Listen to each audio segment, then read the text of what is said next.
sa mga skills na ginagawa ng yung mga highly competitive gymnasts, the one that competes in Olympics. Ang ibig sabihin nun, 2 beses umikot sa ganito, twist, tapos 2 back somersault. One of the hardest skill yan. And it's so hard. It takes 8 years probably to do it. Kasi you have to start young. You have to start young. So, gagawin po ni ano yun doon? Sa field? Yes, may ginawa siya doon na gano'n. Ilang beses? Maraming beses. Panoorin nyo na lang. Meron scene na gano'n, based on that. So, may level mo din ba yung mga sa mga gymnasts? Ay, opo. Si Tony, yung level siya. Dun sa Ibang level. He's, I think, preparing for the national competition. Level 10 yun, di ba? Actually, senior na siya. Yung character niya. Oo, kasi ano siya, from level 1 to level 10 supposedly, and then junior, which is may age bracket, 16 below, and 17 and above is the senior. So in his case, sa senior po siya. So Simon, para pong kayo po, kasi coach siya doon. Meron po kayong mga tips na shinare kay Mon para maging effective coach? During the shoot, hindi ko na masyadong nakasama si ma'am. Ang nag-coach sa akin ay yung ibang coaches na mga coaches din from gymnastica naman. Na kasama din namin sa film. So anong sabi nila? Mostly ang mga tinanong ko yung mga terms like ito nga, yan din ang tanong ko, ano ba itong double twisting, double back, yung mga routines, importante, at yung mga ano rin, yung mga kumbaga may ano kasi, may sariling kwento yung relationship ni Coach Rafi at ni Badger. So, dun sa part na yun, naka-depend naman ako sa script. Tas noon ka na nag-e-effort para dun sa character mo, ano yung mga ginawa mong changes for yourself para dun sa role mo kay Coach? Dito sa double twisting, physically wala masyado kasi basic naman yung character niya at common lang yung look ko. Pero nag-immerse din ako doon sa gymnastica na the whole day tinitignan ko. Wala kasi akong idea masyado sa gymnastics. Ang gymnastics kasi sa Pilipinas hindi ganun ka popular o ano. Kaya kailangan ko talagang pumunta doon sa gym. And kahit doon sa gym ni Ma'am, during our shoot, nakasalamuha ako doon sa mga bata. Natutuwa kasi ako eh. So, yun, nalaman ko yung ibang mga routines, yung ibang mga, of course, hindi ko kayang gawin yun dahil bata pa lang, inaano na yan. At saka wala naman ako eksena na kailangan ko siyang gawin. More on si Tony. Ask ko lang, Tony, kailan simula yung interest mo sa gymnastics? Ever since nung bata ako, gusto ko talaga na mag-aral tumbling. Pero nung 15 years old po, nandito ako na sa Pinas, homeschooled ako. So, ginawa ko na lang siyang extracurricular activity. Kasi wala naman talaga akong ginagawa araw-araw. So very physical dyan, di ba? So ano yung mga napagdaanan nun, nagkaroon ka rin ba ng sprains when it comes to nagsisimula ka na? Yeah, medyo nabigla po yung katawan ko kasi lahat gusto ko nang gawin in a span of such a short time. So yeah, pero wala naman pong nabali na wala naman. Made it. Curious lang ako dun sa condition na what they call this, dissociative mental disorder. Paki-expound nga sa amin kung ano. DID is the new term for people with split personality. Okay. Yeah, it's the new medical term for it. Shandy can probably explain to you a little bit more about DID. DID. Please expound. Yung ano niya talaga, yung sakit niya, yung mental disorder niya, all the signs, symptoms, it's actually DID. Sa dissociative identity disorder, or popularly known as before as a multiple identity disorder. So, hindi lang namin, sa script ni Direk Joseph, hindi talaga na-mention yung sakit. Because, again, we also want to veer away na baka kasi may stigma na kapag may ganun ka, sex addict ka, or may mali na sa utak mo, or alam mo na, so maraming ganun na iniiwasan namin, and we seek advice from different. This lounge is actually a witness to different dinners with psychiatrists and psychologists, even presidents of institutions, and I even, while Direk Joseph is doing his research for the gymnast, I'm doing research sa Davao for the mental institutions and kung ano ng interviews. Tapos binibigay ko lang kay Direk Joseph na research. So, yun, kasi hindi namin masabi sa logline or sa synopsis yung sakit, kasi pag nalaman mo may multiple personality disorder, alam mo na doon iikot yung kwento ni Badger, and iba kayong mga tao, pag nanood, lagi na lang nila hahanapin kung sino yung mga multiple personalities. So, alam mo nila. Sinasabi na kasi sa mga headline. So, we're nearing the premiere. So, sabi naman na Cinema One, we're actually allowed to give some Easter eggs and para mas kasi di ba sa lahat ng publicity, pare-pareho lang yung lumalabas sa amin. We've been really quiet talaga. The past few days na kami naglabas ng mga pasabog daw. So, yun, isa sa mga pasabog. So kayo, Tony at saka si Joem, more nag-interview ba kayo in preparation for your roles? Yung mga taong more may kakilala o na may ganun na...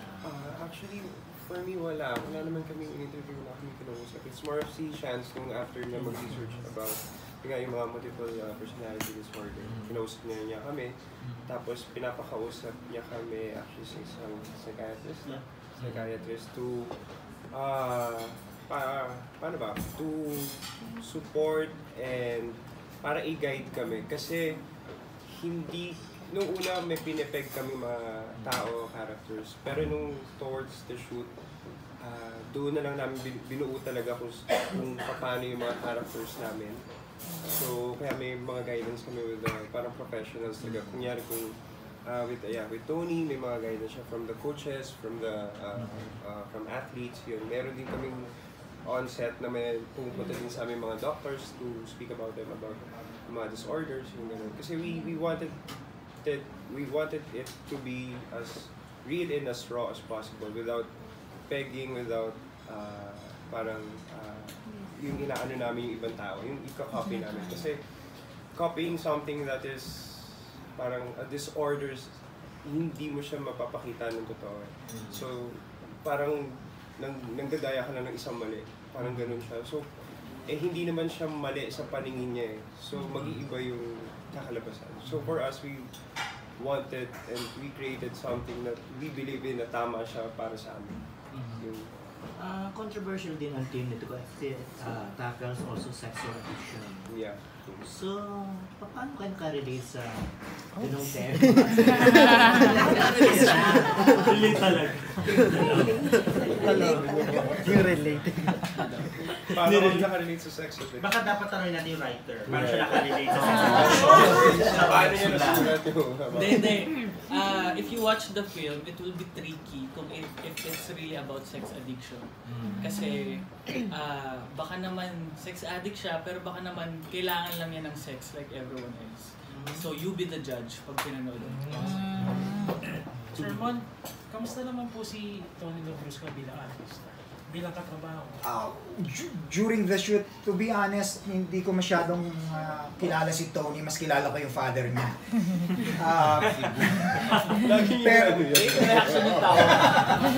Pero during our shoot, nagulat ako sa discipline ni Tony. Hindi madali yung mga eksena niya, especially yung gymnastics, and as we mentioned, may psychological problem. Ang galing ni Tony. Nakita ko yung passion and dedication niya during our shoot, kaya sabi ko malayo ang mararating nitong batang to. Sobrang excited ako sa dalawang bida namin para sa ano to, si Joem. Well, pag nakita nyo, Tingin ko nga sila maglalaban sa Best Actor eh.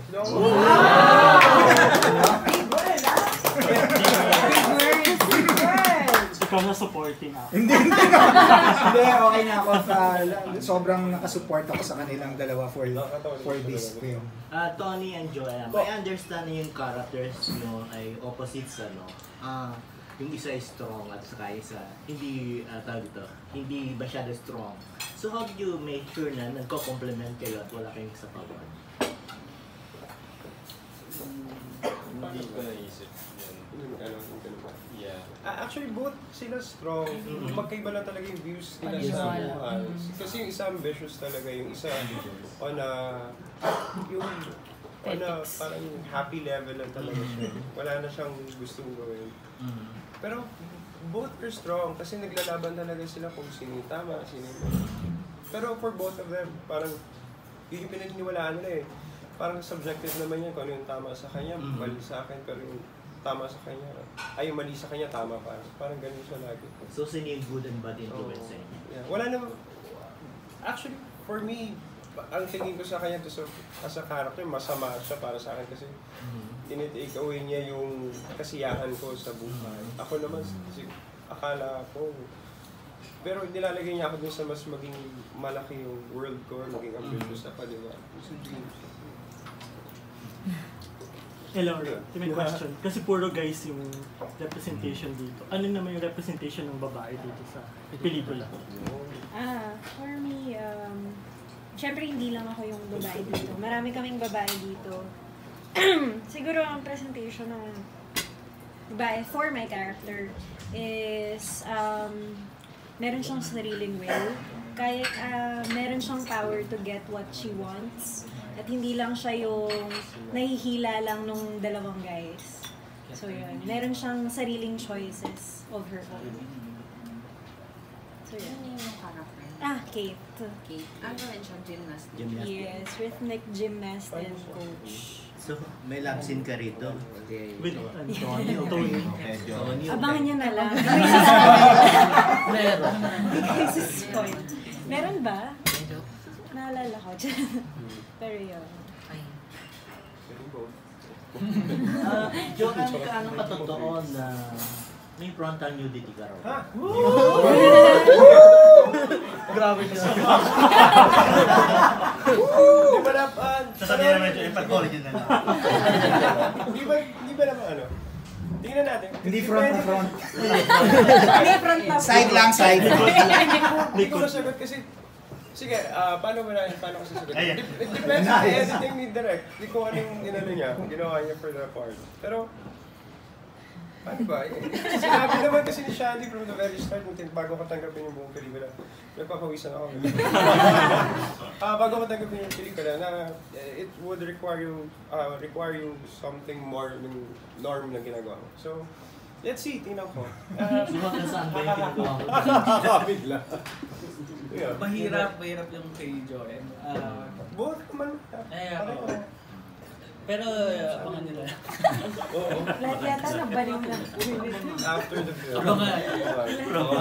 I invoke my right against. By special appearance. Ikaw, Tony yung exposure ng body mo dito. Abangan na. Abangan press. Hindi, so yung ibang scenes kasi sobrang cool yung ginawa natin sa banyo, pero never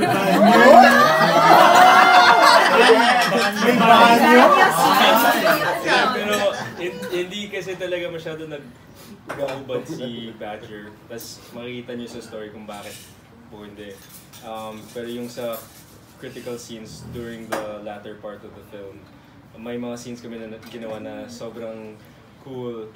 But ako personally, in the movie, never talaga ako nag-full, hindi talaga nagtanggal ng clothes. So, Direk and Shani made it really comfortable for me to execute those scenes na I still felt really comfortable.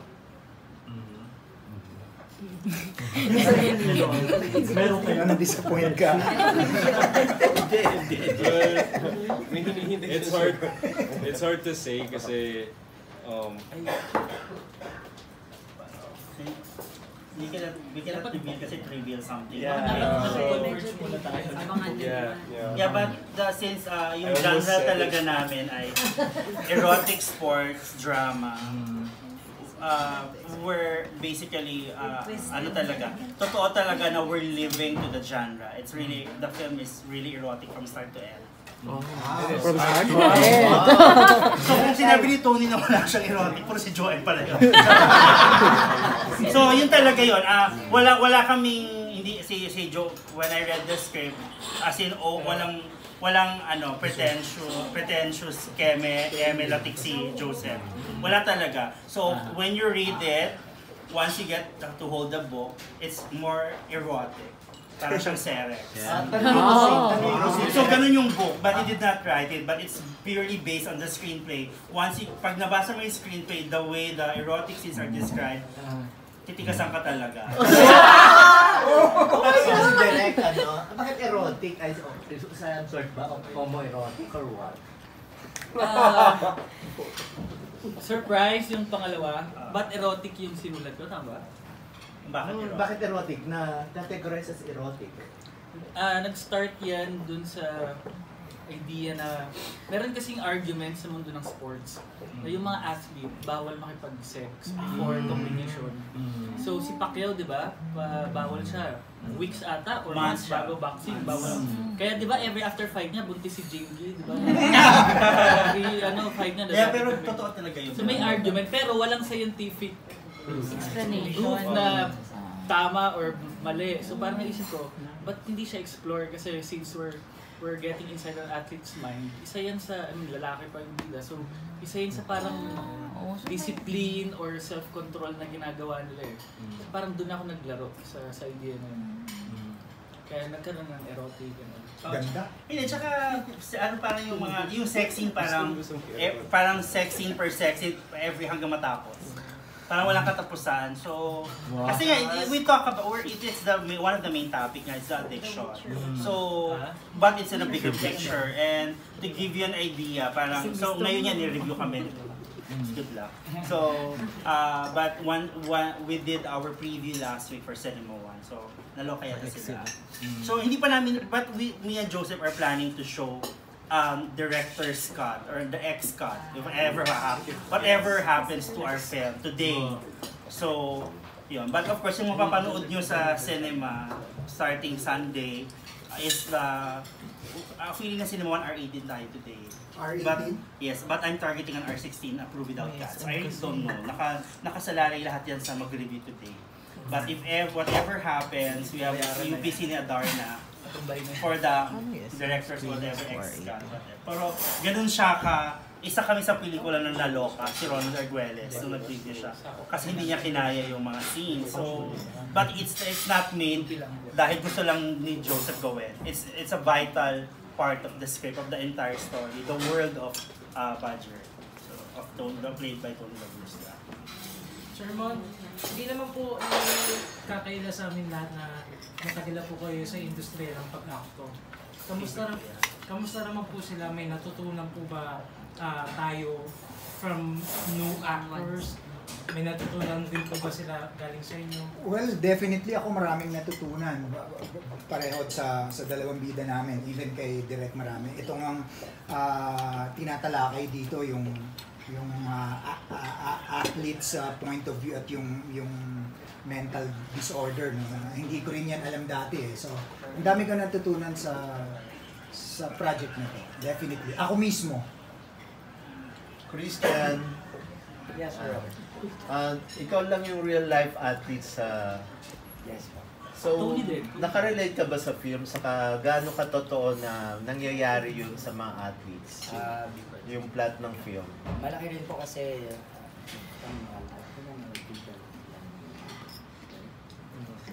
yes, kasi usually po when an athlete has an injury, which is what happened to me. I broke my arm when I was 7 years old. And my father and my mother was a coach of the national team. I didn't really know how to, hindi ko po alam kung paano sila pasayahin and recover. So, I went through a little bit of depression. ko sa school, yung grades ko bumaba kasi po, syempre, pag lumaki ka na ang pagmamahal mo yung sport, yun lang yung gusto mo. And may pangarap na hindi po ako katulad ng ibang mga estudyante na school lang po ang pinofocus.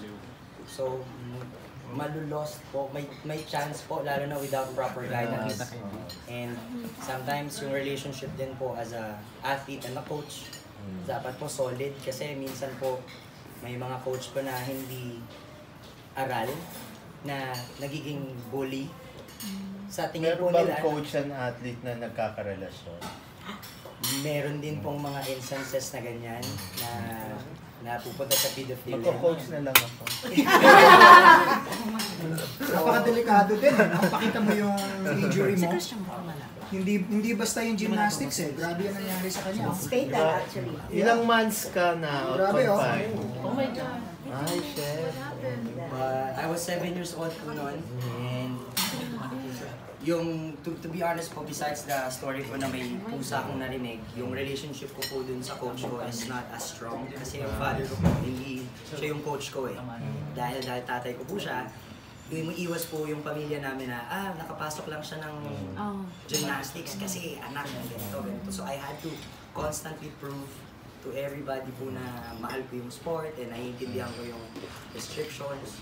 Thankfully po na nung nangyari po sa akin ng maaga to, nakabalik pa rin po ako, national games din po ako, which is yun din po yung parang main throughout po ni Badge na hindi porket may nangyari sa kanyang physical, nagsastop po yung pangarap and yung drive po on getting what you want. Pag ganyan ba, kaso more or less parang Paralympics na siya or what? Hindi naman po.